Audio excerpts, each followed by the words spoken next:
Hello, this is Sam Oshinsky, and today I'm going to be reviewing Jacqueline Woodson's novel Another Brooklyn.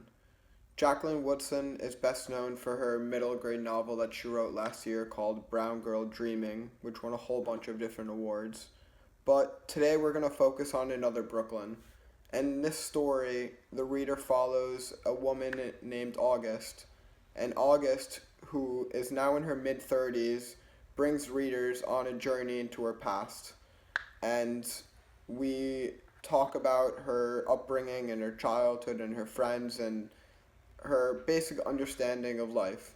So, August, who's now an anthropologist who studies the different ways cultures honor their dead, is an adult looking back at her adolescence in the 1970s. She came to Brooklyn with her younger brother around 20 years earlier when their father hoped they could all start a new life away from the tragedies that shattered their family back in Tennessee.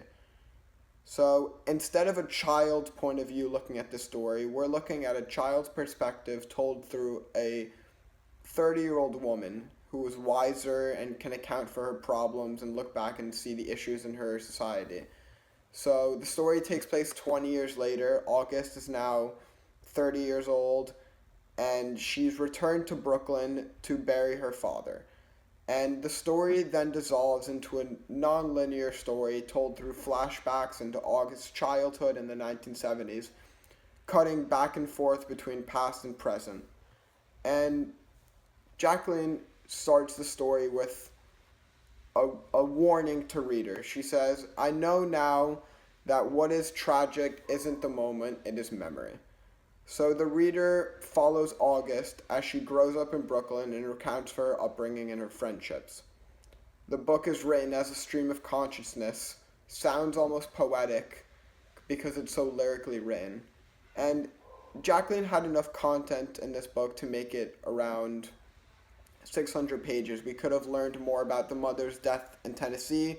We could have learned more about how Vietnam is affecting the family, but she condenses it into the only specific parts that the readers need to know. So it turns out to be around 200 pages long and is best read in 1 to 2 sittings because of its stream of consciousness.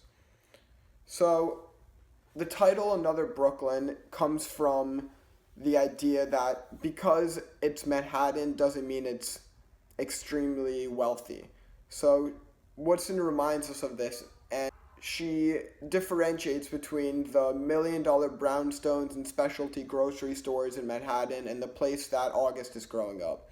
But this story is told through the perspective of August, who has heroin addicts wobbling the streets of Brooklyn, a prostitute who lives beneath August's family, who loses her child to social services.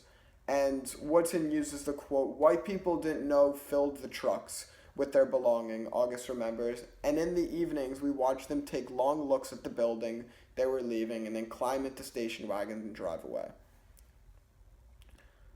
The main themes talked about in this book are condensed into 200 pages, but they're such rigid and dense themes.